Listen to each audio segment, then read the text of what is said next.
제가 대학생이 되고 나서 한 가지 저한테 궁금한 것, 의문이 든 것이 있었습니다. 그것이 무엇이냐면 고등학교 3학년까지 학교에서 열심히 수학을 공부했는데 제가 문과다 보니까 문과에 진학한 이후에 수학을 쓸 일이 없는 겁니다. 그래서 왜 공부했지? 왜 교육부에서는 그 학생들에게 수학을 공부하게 했지? 이와 같은 의문이 들었습니다. 꽤 오랜 시간 여기에 대한 답을 찾지 못하다가 시간이 지난 다음에 왜 수학이란 과목을 공부했는지 그 이유를 듣고 나서 수긍이 되었습니다. 수학 공부는 단순히 우리 더하기 빼기 곱하기 나누기 하는 이러한 계산력을 향상시키는 것이 목적이 아니라 그보다 더 큰 목적이 있는데, 그 수학 문제를 풀이하면서 그 문제를 이해하고 논리적으로 그것을 풀어나가는 그러한 능력을 향상시키는 겁니다. 그래서 이것은 단순히 수학 문제를 풀지 않더라도 일상의 삶을 우리가 살아갈 때 어떻게 합리적으로 생각하고 논리적으로 이성을 사용하여서 살아갈 수 있는지, 그런 그 목적을 가지고 공부하는 것이다 라는 얘기를 듣고 나서 굉장히 수긍이 되었습니다. 그러면서 진작에 내가 이걸 알았으면 좀 더 열심히 공부했을 텐데, 그런 아쉬움도 남게 됐었습니다. 근데 우리 학교를 들어가면 이 수학 문제뿐만 아니라 초등학교 등년 되면 받아쓰기를 봅니다. 근데 이 받아쓰기 볼 때 뭐 하늘부터 시작하여서 하나씩 쓰겠죠. 그러면 그때 이런 받아쓰기를 맞이하는 학생들 입장에서, 시험을 보는 학생들 입장에서 시험이 달가울까요? 아니면 좀 꺼려질까요? 네. 시험 보는 걸 너무 좋다 이런 분들은 간혹 있긴 있던데 대부분은 그렇지 않은 것 같습니다. 근데 이와 같이 시험을 보면 그때마다 우리가 좀 더 공부하게 되고 우리의 실력을 점검하게 되고 실력이 향상됩니다. 예를 들어서 초등학교 1학년이 풀 만한 문제를 고등학교 3학년이 푼다라고 했을 때 사람들이 별로 칭찬해 주지 않습니다. 초등학교 들어가서 2 더하기 3은 5 이런 걸 배우는데, 이것을 1학년 때 하면 뭐 잘했다 하고 구구단을 외우면 잘한다 할지 몰라도 고3인데 구구단을 잘했다 그래서 칭찬해 주는 사람이 없습니다. 너무나 당연한 것이죠. 그 어렸을 때부터 공부하고 시험 보면서 그 관문들을 하나하나 넘어서면서 그 사람에게 맞는 것들이 이렇게 주어지는 겁니다. 근데 생각해 보면 우리의 신앙생활도 그렇고 사도행전에 나오는 이 교회의 모습도 비슷한 것 같습니다. 우리의 삶 가운데 늘 끊임없이 파도가 밀려오듯이 어려운 문제들이 밀려옵니다. 이것이 없지가 않고 늘 있습니다. 있는데, 근데 차이는 뭐냐면, 중요한 건 뭐냐면 하나님께서는 우리가 감당치 못할 시험은 주시 않는다라는 겁니다. 다 감당할 시험을 주십니다. 감당할 시험. 사도행전 보면 예수님께서 십자가를 지신 걸로 끝난 것이 아니라 사도행전 시대가 딱 시작되면 성령이 그들 가운데 임하게 되고 그들이 복음을 증거할 때 교회에 큰 부흥이 있었습니다. 근데 그걸로 끝난 것이 아니라 외부에 박해가 있었죠. 오늘도 보면 본문에 야고보 사도가 순교하고 그리고 베드로 사도가 감옥에 갇히는 그러한 모습이 나오는데, 사도행전만 보더라도 베드로가 벌써 3번째 갇히는 겁니다. 처음이 아닙니다. 3번째 갇힙니다. 우리가 기억을 더듬어 보면 외부에 이런 박해도 있었고 내부적으로 아나니아와 삽비라 사건도 있었고 구제의 일도 있었고 어려운 문제들이 있었습니다. 그리고 스데반이 순교하고 또 사람들이 박해를 받아 흩어지는 일도 있었습니다. 그런데 오늘 본문 바로 앞에 보면 복음이 안디옥에도 전해져서 수많은 사람들이 교회로 나오기 시작하였고, 그리고 그 안에서 참 기쁨과 즐거움 속에 말씀에 순종하여 부조를 보내는 그런 아름다운 모습도 나왔습니다. 그럼에도 계속해서 이 어려운 문제가 반복되고 있는 겁니다. 반복되는 거. 출애굽기 17장을 보게 되면 이스라엘이 광야에서 첫 번째 전투, 아말렉과의 전투를 벌이는 장면이 나옵니다. 근데 하나님이 은혜를 주셔서 모세가 손을 들었더니 좀 이기게 되고 손이 좀 내려오니까 좀 뒤로 밀리고 이런 장면들이 있었지만, 그 바로 앞에 어떤 일이 벌어지냐면 이스라엘은 하나님 앞에 늘 순종하는 모습을 보이진 않았지만 하나님이 르비딤이라고 하는 곳에서 이스라엘이 물을 마시고 힘을 얻어 전쟁을 벌일 수 있게끔 해주십니다. 그러니까 전쟁을 앞두고 있습니다. 전쟁을 앞두고 있는데 그냥 싸우라는 것이 아닙니다. 하나님이 그 광야의 목마른 곳에서 물을 주셔서 생수를 주셔서 그것을 먹고 마시고 힘을 내어 전쟁에서 승리할 수 있도록 하나님께서 그렇게 인도해 주십니다. 오늘날 우리가 지금 만나게 되는 어려운 문제, 그건 늘 있습니다. 근데 그 어려운 문제들은 우리가 감당할 수 있어서 하나님께서 허락하신 것들입니다. 처음에는 인생 가운데 아이들이 학교를 들어가면 아주 받아쓰기 아주 작은 파도라고 할 수 있겠죠. 뭐 작은 물결이라고 할 수 있겠죠. 파도라고 말할 수도 없고. 그런데 세월이 점점 지나가면서는 이것이 좀 더 파도가 커지기 시작합니다. 그래서 처음에 무엇인가 하는 은혜 가운데 상승곡선을 그려서 위로 올라갔을 때는 뭔가 잘 되는 것 같고 이만하면 된 것 같고 그럴지 몰라도 또 어느 순간 이것을 시기하는 사단의 그러한 배후 조작으로 말미암아 우리 가운데 또 어려운 문제가 또 찾아오면서 낙담할 때가 있습니다. 그러나 또 다시 하나님이 힘을 주시면 치고 올라가기도 합니다. 그래서 오늘 본문의 말씀에서는 급기야 12사도 중에 한 사람인 야고보가 순교하는 장면이 나옵니다. 2세기 교부이자 또 신학자였던 터툴리안이 있습니다. 그 터툴리안이 삼위일체라는 말을 처음 쓴 신학자인데, 터툴리안이 그 당시에 예수 믿는 사람들이 로마의 박해 가운데 무수히 많은 피들을 흘리니까 그가 그것을 보고 어떻게 해석하고 성도들에게 알려주냐면 이렇게 말합니다. 순교자의 피는 교회의 씨앗이다. 교회의 씨앗이다. 씨앗이 땅에 떨어지고 심겨지고 그래야 싹을 틔우고 자라고 열매를 맺지 않겠습니까? 그러니까 순교의 피가 있었기 때문에 그 같은 교회가 성장하고 자라게 되었다, 이런 말을 했는데, 이 순교만이 아니라 오늘 본문 말씀 속에서 좁게는 우리 자신, 개인에 대한 신앙, 조금 더 넓혀서는 교회 공동체에, 또 좀 더 넓혀서는 하나님 나라, 이것이 어떻게 바로 세워져 가는가를 알 수 있습니다. 오늘 본문을 통해서 그걸 확인할 수 있습니다. 예를 들어서 교회가 어떻게 세워지는가라고 생각했을 때에 교회를 건물에 좀 더 방점을 찍으시는 분들은 교회는 빨간 벽돌로 지어지는 것이지, 이렇게 생각할 수 있습니다. 우리 건물도 빨간 벽돌이지 않습니까? 유리 바로 안쪽에 보면 빨간 벽돌이 있는데 그 빨간 벽돌로 짓는 것이지 생각할 수 있습니다. 교회는 사람이 모이는 곳이다 라고 생각하시는 분들은 그러면 교회가 어떻게 하면 든든히 세워져 가는가 라고 했을 때에 모이기를 힘쓰고 모여서 먹고 마시고 즐기고 서로 교제하고, 이것이 중요하다고 생각할 수 있습니다. 교회를 조직이다 라고 생각하시는 분들은 교회는 규칙들이 있어야 되고, 그리고 거기에 따라서 섬기는 봉사자들이 많아야 되고, 그리고 헌금도 많이 있어야 되고, 이렇게 생각할 수 있습니다. 그런데 오늘 이 말씀 속에서 교회가 세워지는 것이, 그런 것은 사실 부수적인 것들이고 진짜 본질적으로 교회가 세워지는 중요한 것이 무엇인지를 우리에게 알려주고 있습니다. 오늘 본문이 시작하는 1절, 2절 말씀, 우리 함께 한번 말씀을 합독하겠습니다. 그때에 헤롯 왕이 손을 들어 교회 중에서 몇 사람을 해하려 하여 요한의 형제 야고보를 칼로 죽이니. 아멘. 그때에, 이때가 언제냐면 사도행전 11장의 말씀처럼 주의 손이 안디옥 교회와 함께 하면서 안디옥 교회 가운데 큰 은혜가 넘치는 그때입니다. 그때에 헤롯 왕, 이 헤롯 왕은 성경에 헤롯이라는 인물이 등장하지 않습니까? 근데 동명이인들이 있습니다. 동명이인. 헤롯이라는 이름을 쓰는 사람만 3사람입니다. 3사람.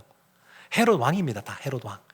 예수님이 태어날 때 이스라엘을 다스리던 왕이 헤롯 왕인데 큰 업적을 많이 이뤘다 그래서 헤롯 대왕이라고 그럽니다. 헤롯 대왕. 그리고 세례 요한이 죽게 되는 그때에 예수님을 십자가에 내어준 사람이 누구냐면 헤롯 왕인데 헤롯 안티파스라고 하는 사람입니다. 헤롯 대왕의 아들입니다. 그리고 오늘 본문에 나오는 헤롯 왕은 누구냐면 헤롯 대왕의 손자이고 헤롯 안티파스의 조카인 헤롯 아그리파 1세라고 하는 사람입니다. 근데 이 사람들은 다 보면 믿음의 사람들을, 하나님의 사람들을 죽이는데 주저함이 없는 정치가입니다. 헤롯 대왕은 자신의 권력을 유지하고자 예수님이 태어났다라는 소식을 듣고 그 어린아이들을, 수많은 어린아이들을 죽여버렸고, 그리고 헤롯 안티파스도 그 세례 요한도 죽이고 예수님이 죄가 없는 것을 알면서도 내어주는, 십자가 내어주는 그런 모습을 보여주었습니다. 그리고 헤롯, 지금 여기 나오는 헤롯도, 아그리파 1세도 지금 야고보 사도를 죽였습니다. 그러니까 순교하게 한 거죠. 순교하게 했습니다. 보면 2절에 야고보를 칼로 죽이니 라고 했는데, 칼로 죽였다는 것은 뭐냐면 이 당시 사용 방법인데 칼로 목을 자르는 겁니다. 야고보 사도가 그렇게 죽었습니다. 목이 잘려서 죽었습니다. 지금 이와 같이 야고보 사도가 순교하는데, 저는 이 말씀을 보면서 좀 약간 이렇게 놀라운 것은 뭐냐면 굉장히 기록이 짧아요. 스데반의 순교 이후에 또 순교한 사람들이 있을 수 있지만 예수님의 12사도 중에서 첫 번째 순교자가 이 야고보입니다. 근데 이 야고보가 순교했는데 한 줄입니다. 한 줄. 야고보를 칼로 죽이니, 끝입니다. 이걸로 끝났습니다. 야고보가 어떤 사람입니까? 예수님의 12제자 중에서도 제자인 사람입니다. 제자 중에서도 제자인 사람. 그래서 예수님의 신성을 드러냈던 변화산 갔을 때에, 자신이 변화되는 모습을 보여줄 때에 베드로와 야고보와 요한 세 사람만 데리고 갔습니다. 예수님이 겟세마네 동산에서 마지막 십자가를 지시기 전날 기도하실 때 제자들과 함께 기도하러 갔지만, 거기에서 더 깊숙한 곳으로 나갈 때 베드로와 야고보와 요한 세 사람을 데리고 더 안으로 들어갔습니다. 그러니까 제자들 중에서도 이너서클이 이 야고보입니다. 근데 야고보가 예수님께 많은 사랑도 받았고, 많은 가르침도 받았고, 많은 훈련도 받았고, 그리고 교회에서도 이미 큰 역할을 지금 감당하고 있는 야고보 사도인데 일찍 순교하고 마른 겁니다. 왜 이렇게 하나님께서 하셨을까? 뒤에 보면 베드로는 살아났습니다. 죽을 상황에서 베드로는 풀려나서 살아났습니다. 왜 이렇게 차이가 날까? 왜 야고보는 죽게 되고 베드로는 다시 살아나게 되었을까? 이것은 단순히 그냥 일찍 순교했다 그래서 하나님의 은혜 가운데 있었다, 아니면 그러지 못했다라고 말할 수 있는 것도 아니고, 베드로처럼 풀려났다 그래서 하나님께서 역사하셨다, 아니다, 이렇게 말하기도 쉽지 않은 부분들이 있습니다. 하나님은 하나님의 사람들에게 다 주신 사명들이 있습니다. 그리고 그 사명이 닿으면, 그러면 이 땅에서가 아니라 이제 더 이상 죽음도 없고 그리고 눈물도 없는 하나님 나라에 거하게 하십니다. 야고보는 여기까지인 겁니다. 하나님이 계획하실 때 여기까지인 겁니다. 우리의 생각에서는 너무 아쉽고 아깝죠. 안타깝죠. 지금 교회가 여러 가지 성장도 했었고, 또 예루살렘 교회가 여러 가지 어려운 가운데 지금 처해 있습니다. 여러 가지 큰 흉년도 와서 성도들도 힘듭니다. 박해는 더욱더 심하게 진행되고 있습니다. 그럼 이런 상황 속에서 그 사도인 야고보를 살려주시는 것이 그 교회에 유익할 것 같은데, 성도들에게도 좋을 것 같은데, 하나님께서 그렇게 하지 않으시고 순교의 길을 걸어가게 하시는 겁니다. 순교의 길을. 이어지는 3절과 4절 말씀부터 보게 되면 베드로가 투옥되는 장면들이 나옵니다. 3절 4절 말씀 우리 함께 합독하겠습니다. 유대인들이 이 일을 기뻐하는 것을 보고 베드로도 잡으려 할세, 때는 무교절 기간이라 잡음에 옥에 가두어 군인 내식인 네 패에게 맡겨 지키고 유월절 후에 백성 앞에 끌어내고자 하더라. 베드로도 잡혔습니다. 헤롯 왕이 보니까 정치가이잖아요. 그리고 그 권력이 로마 황제로부터 오는 겁니다. 그러니까 이 헤롯 왕은, 왕 입장에서는 자신의 그러한 권리를, 이 권력을 유지하려면 첫 번째, 로마의 황제에게 잘 보여야 됩니다. 두 번째, 이 유대 땅 가운데 반란이나 폭동이 나지 않고 그들이 자신들을 지지해 주어야 됩니다. 그런데 야고보 사도를 죽였더니만 사람들이 기뻐하는 겁니다. 오순절 성림 강림 사건 이후에 베드로가 말씀을 증거하고 사도들이 증거하면서 3,000명, 5,000명 그 이상이 주님께로 돌아왔지만 큰 박해 가운데 많은 사람들이 흩어졌고 여전히 예수 믿는 사람들을 대적하는 사람들이 많이 있는 그러한 상황에서 유대인들이 좋아하는 겁니다. 그러니까 이 헤롯 입장에서 야고보를 죽였더니 이와 같이 나를 지지해 주니까 그 첫 번째라고 할 수 있는 수제자인 베드로를 죽여야 되겠다. 그러면 사람들 날 더 지지해 줄 것이다. 이렇게 헤롯이 생각을 했습니다. 다만 이때 사람들이 많이 모인 무교절, 유교절인데 6월절인데 이때에 원래 이 절기 때는 사람을 죽이질 않습니다. 그래서 그 끝나기를 기다리고 있는 그때였습니다. 근데 보면 눈에 띄는 것이 뭐냐면 군인들을 많이 동원해서 지키고 있다는 겁니다. 우리 보면 드라마나 영화라는 거 보면 형사가 범인을 잡았을 때 여러 가지 말도 하지만 그 수갑을 범인에게 딱 채우고 본인 손에도 딱 차고 하는 그런 장면들이 있지 않습니까? 이 당시가 그랬습니다. 그래서 그 군인, 그 간수가 자신의 왼손 그리고 그 갇혀있는 사람, 투옥된 사람의 오른손을 묶습니다. 그리고 같이 지냅니다. 그리고 만약에 이 범인, 갇혀있는 사람이 도망친다 그러면 그 사람이 받아야 될 형벌을 이 간수, 이 군인이 다 대신 그것을 감당해야 됐었습니다. 근데 지금 베드로는 어떤 사람입니까? 죽을 사람입니다. 사형당할 사람입니다.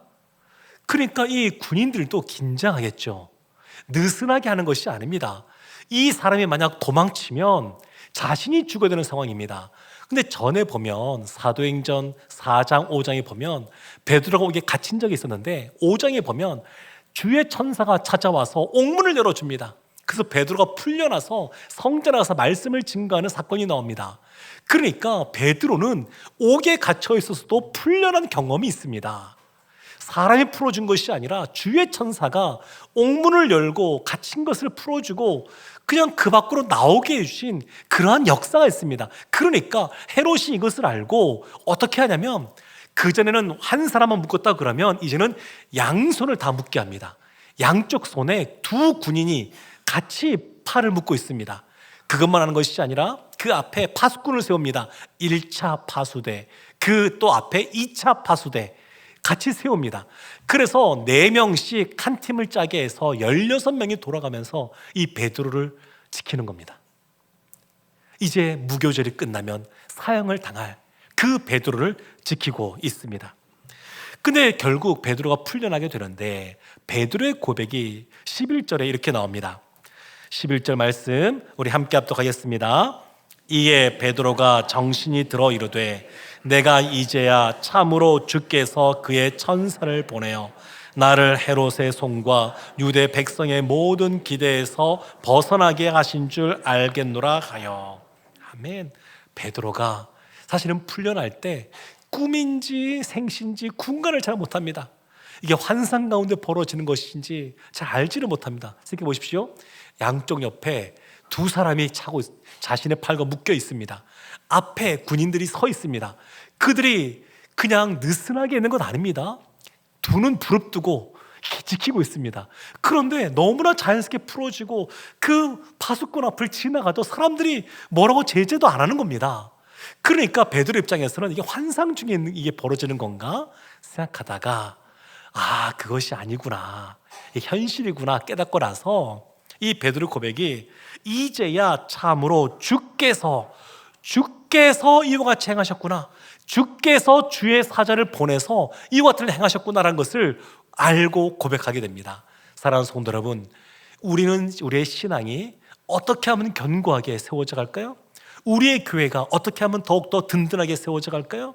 하나님 나라는 어떻게 확장되어져 갈까요? 분명한 것은 뭐냐면 주님께서 교회의 머리가 될 때, 주님께서 내 삶의 주인이 되실 때, 주님께서 하나님 나라의 역사 가운데 그것을 이끌어 가실 때, 그때 이와 같은 일들이 벌어진다는 겁니다.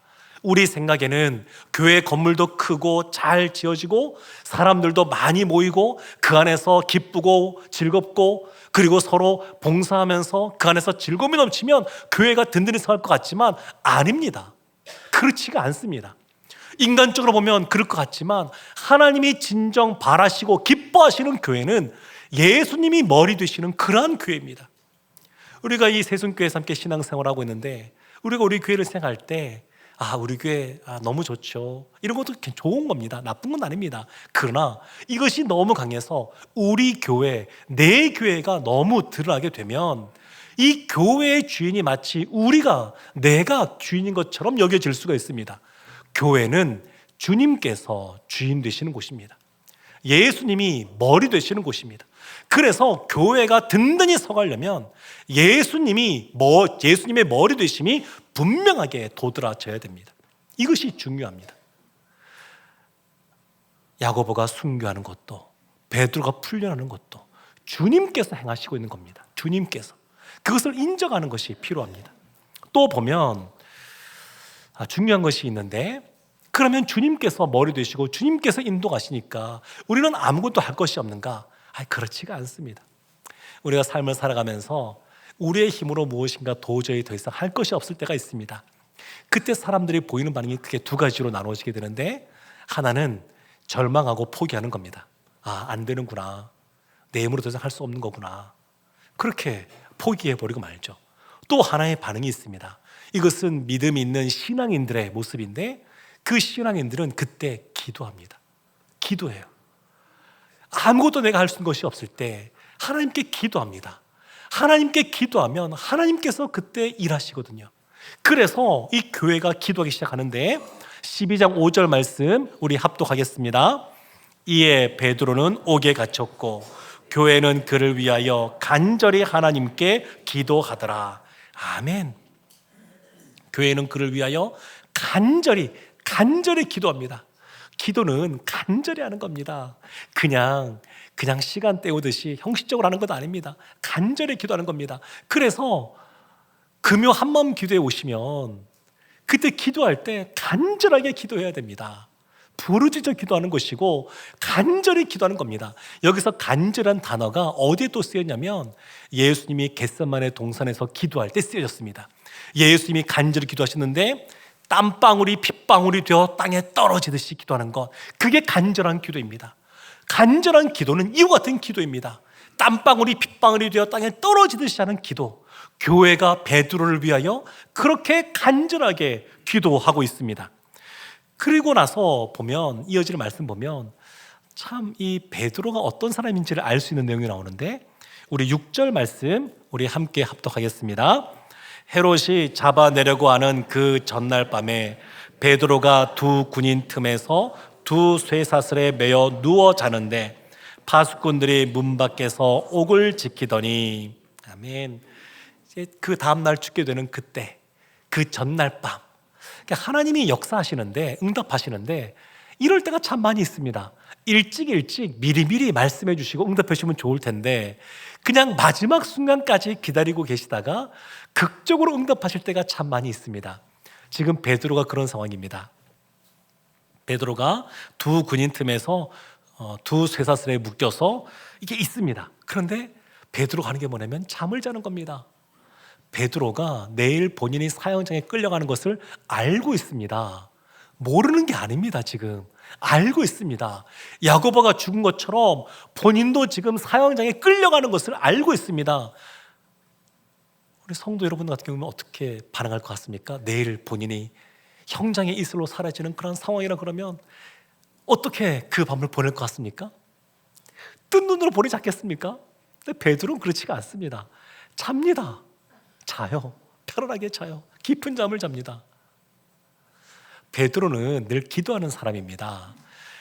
성전 미문 앞에 이제 있었던 날 때부터 안진병했던 사람을 일으켜 세울 때에도 기도하러 가다가 만난 것이고 고넬료를 만날 때에도 그 환상 중에 그 환상을 본 것도 기도하다가 때를 따라 기도하다가 그와 같이 환상을 본 겁니다.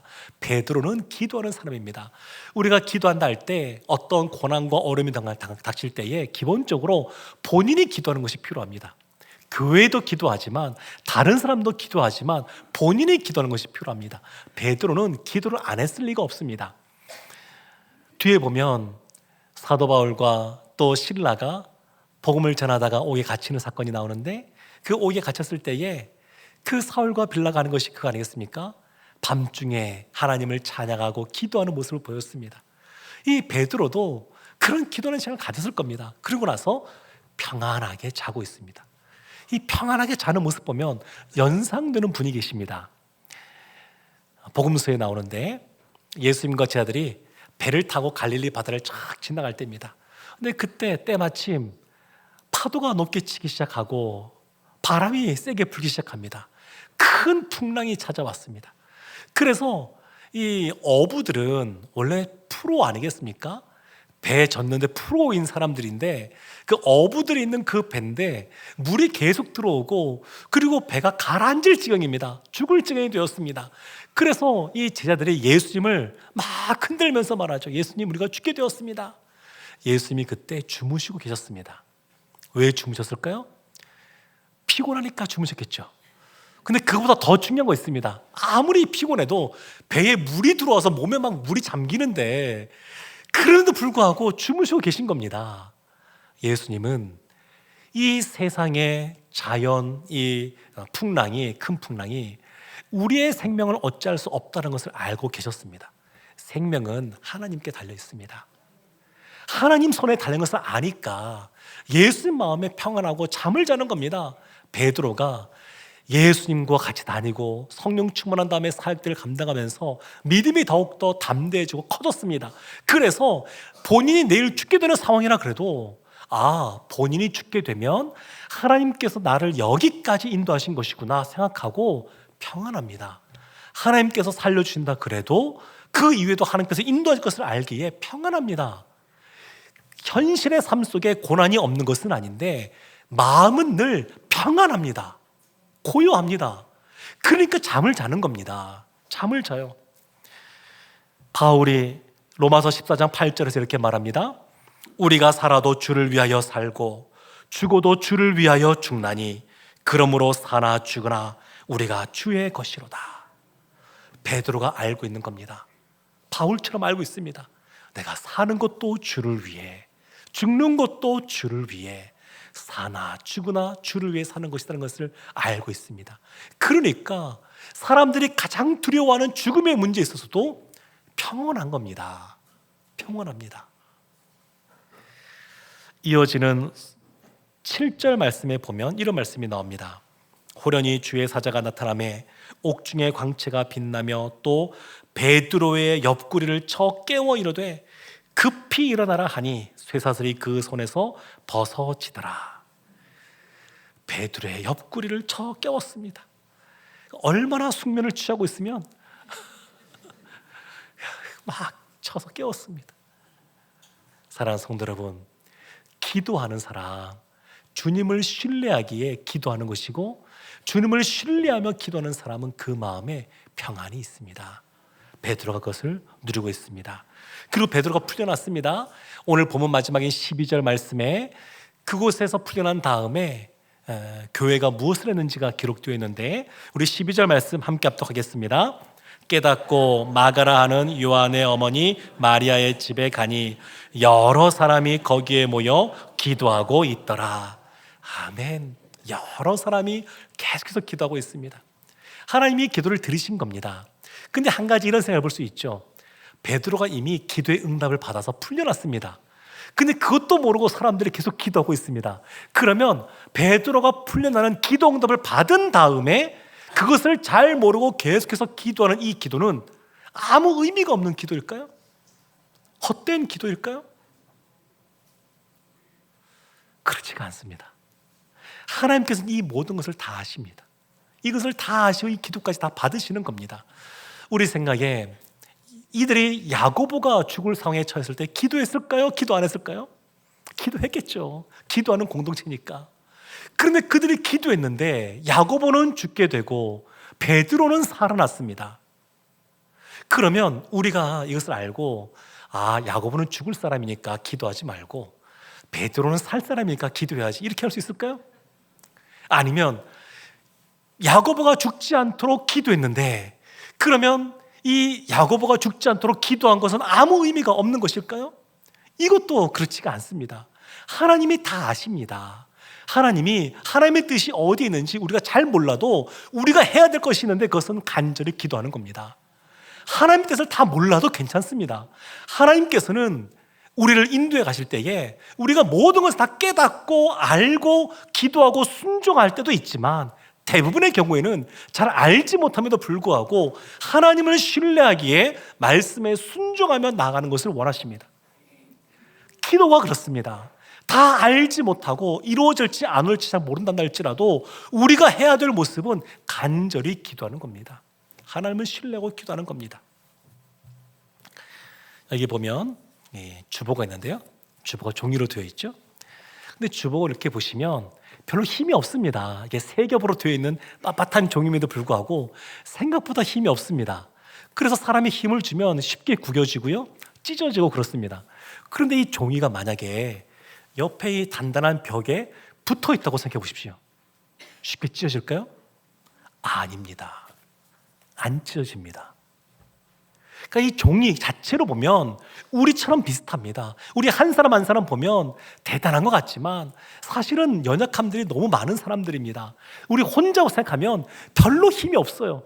그러나 우리의 반석 되시는 주님 앞에 이 종이가 붙어 있듯이 우리가 주님을 신뢰하고 붙어 있으면 우리는 쉽게 찢어지지 않습니다. 무너지지 않습니다. 여러 가지 파도가 몰려오는 것 같아도 하나님이 우리에게 힘이 되어주시고 능력이 되어주시고 피할 길이 되어주시고 우리의 구원이 되어주시는 것을 경험케 하십니다. 그래서 우리가 이것을 믿고 기도하는 겁니다. 예레미야 선지자가 하나님의 말씀을 우리가 선포하는데 예레미야 33장 3절 말씀, 우리가 잘 아는 말씀인데 함께 합독하도록 하겠습니다. 너는 내게 부르짖으라. 내가 내게 응답하겠고 내가 알지 못하는 크고 은밀한 일을 내게 보이리라. 아멘, 아멘. 너는 내게 부르짖으라. 이것이 하나님과 우리의 관계가 공식적이고 공적인 관계에서 거리가 있다 이런 것이 아니라 친밀한 관계입니다. 친밀한 관계. 언제든지 우리가 하나님 앞에 부르짖을 수가 있습니다. 그러한 개인적인 관계가 우리 가운데 다 있습니다. 그리고 그 하나님께 부르짖으면 하나님께서 응답하시겠다고 말씀하고 있습니다. 세상의 권력자인 헤롯은 그가 갖고 있는 무기는 무엇이냐면 칼이었습니다. 칼을 휘둘렀습니다. 그런데 믿음의 사람들, 신앙인들은 무기가 무엇이냐면 기도입니다. 기도가 우리의 무기입니다. 그래서 사랑하는 성도 여러분, 우리의 삶 속에 살아갈 때에 주님 앞에 우리가 맞닥뜨리는 문제들을 내어 맡기는 것이 필요합니다. 신실하신 그 하나님, 선하신 그 하나님, 그 하나님께 그 문제를 내어 맡기고 우리가 해야 될 것은 간절히 기도하는 겁니다. 그렇게 기도하면 하나님이 베풀어 주시는 놀라운 은혜 우리가 경험하게 될 줄로 믿습니다. 주님을 신뢰하고 주님께 내어 맡기며 간절히 기도하여 하나님의 은혜를 다 받은 우리 모두가 되기를 주님의 이름으로 축원합니다. 아멘.